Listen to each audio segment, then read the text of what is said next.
ধরুন তো এমন একজন এআই সহকারীর কথা যে শুধু আপনার কমেন্ট শুনি না, বরং আপনার কাজের ধরন বোঝে আর সময়ের সাথে সাথে আরও স্মার্ট হয়ে ওঠে।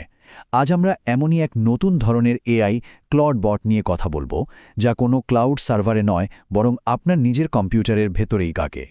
আচ্ছা, একটা খুব সাধারণ সমস্যা দিয়ে শুরু করা যাক। বেশিরভাগ এআই টুল কিন্তু বেশ পাওয়ারফুল, কিন্তু সমস্যাটা হলো যেই ব্রাউজারটা বন্ধ করা হয় অমনি আগের সব কথা ভুলে যায়। মানে প্রত্যেকবার একদম গোড়া থেকে শুরু করতে হয়, ঠিক যেন একজন পার্সোনাল অ্যাসিস্ট্যান্টের মতো মনে হয় না, যে কিনা আমাদের মনে রাখবে। পার্থক্যটা কিন্তু এখানেই। একদিকে আছে ব্রাউজারের একটা অস্থায়ী টুল, যাকে বারবার একই কথা বলতে হয়, আর অন্যদিকে কম্পিউটারে থাকা একজন পার্মানেন্ট অ্যাসিস্ট্যান্ট, যে আমাদের কাজের ধরন শেখে এবং সময়ের সাথে সাথে আরও পার্সোনালাইজড হয়ে ওঠে। আর ঠিক এই সমস্যার সমাধান করতেই আসছে ক্লডবট। এটা কিন্তু শুধু একটা চ্যাটবট নয়, এটা এমন একটা টুল যা এআই অ্যাসিস্ট্যান্টকে ব্রাউজার থেকে বের করে এনে সরাসরি আমাদের কম্পিউটারে বসিয়ে দেয়। মানে ক্লডবট আমাদের কম্পিউটারে একটা লোকাল এজেন্ট হিসেবে কাজ করে, আর সিদ্ধান্ত নেওয়ার জন্য ও ক্লড বা চ্যাট জিপিটির মতো বড় মডেলগুলোর সাথে কানেক্ট করে। এর সবচেয়ে বড় সুবিধা হলো আমাদের ডেটা প্রাইভেট থাকে, আবার সেরা এআই প্রযুক্তির সুবিধাও পাওয়া যায়। এখানে সবচেয়ে গুরুত্বপূর্ণ পয়েন্ট হলো প্রাইভেসি।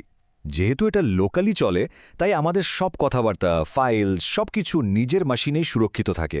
কোনো ডেটা অন্য কোনো থার্ড পার্টি সার্ভারে যাওয়ার প্রশ্নই ওঠে না। তো প্রশ্নটা হলো, কম্পিউটারে থাকার ফলে এমন বিশেষ কি কাজ এটা করতে পারে যা একটা সাধারণ চ্যাটবট পারে না?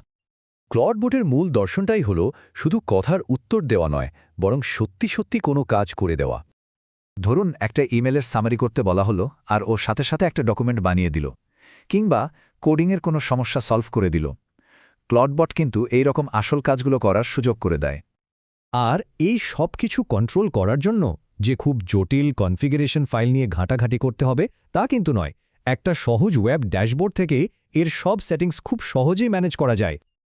আচ্ছা, এবার তাহলে কিছু প্র্যাকটিক্যাল কথায় আসা যাক। মানে এটা ব্যবহার করতে গেলে কি কি লাগবে বা কি কি প্রশ্ন মাথায় আসতে পারে, সেগুলো একটু দেখে নেওয়া যাক।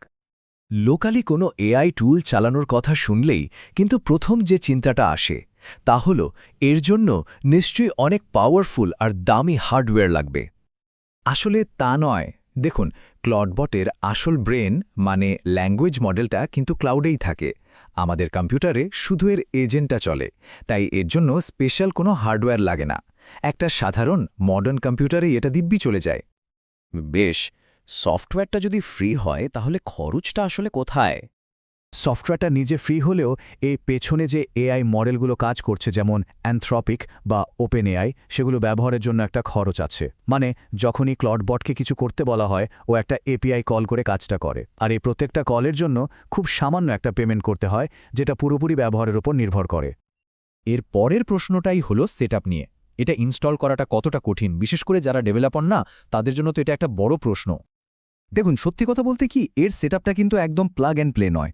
টার্মিনাল ব্যবহার করার সাথে একটু পরিচিতি থাকতে হবে। তবে ভালো খবর হলো এই কাজটা সাধারণত একবারই করতে হয়। মোটা দাগে পুরো প্রসেসটাকে 4টা ভাগে ভাগ করা যায়। 1. প্রথমে একটা এপিআই কি জোগাড় করতে হবে। 2. টার্মিনালে ছোট্ট একটা কমান্ড পেস্ট করে ইনস্টলারটা চালাতে হবে। 3. নিজের পছন্দের মডেল বেছে নিতে হবে আর এপিআই কিটা বসাতে হবে। আর সবশেষে টেলিগ্রামের মতো কোনো মেসেজিং অ্যাপের সাথে এটাকে জুড়ে দিতে হবে। ব্যাস। আর একবার এই সেটআপটা হয়ে গেলে ক্লডবট আর শুধু একটা ট্যাগ প্রজেক্ট থাকে না, এটা হয়ে ওঠে একটা সত্যিকারের পার্সোনাল এআই পাওয়ার হাউস। তখন অনেক অ্যাডভান্সড কাজ করা যায়, যেমন কোডিং বা ফাইল ম্যানেজমেন্টের মতো কাজগুলো অটোমেট করা যায়। লেটেস্ট তথ্যের জন্য ওয়েব সার্চ করতে পারে। আর সবচেয়ে মজার ব্যাপার হলো, এটা সময়ের সাথে সাথে ব্যক্তিগত পছন্দগুলো মনে রাখে, এমনকি এর পার্সোনালিটিও নিজের মতো করে সাজিয়ে নেওয়া যায়। আর এটাই হলো এর আসল মজা। এটাকে যত বেশি ব্যবহার করা হবে, এটা তত ভালোভাবে আমাদের কাজের ধরনটা বুঝতে শিখবে। মানে সময়ের সাথে সাথে এটা একটা সত্যিকারের পার্সোনালাইজড অ্যাসিস্ট্যান্ট হয়ে উঠবে। তো সব মিলিয়ে এটা কিন্তু একটা বেশ ইন্টারেস্টিং আইডিয়া সামনে নিয়ে আসে। হতে পারে পার্সোনাল এআইয়ের ভবিষ্যৎ শুধু বড় বড় ক্লাউড সার্ভারে আটকে থাকবে না, বরং সেটা থাকবে আমাদের নিজেদের কম্পিউটারে, আমাদের একদম পাশে থেকে কাজ করবে। ভাবার মতো বিষয়, তাই না?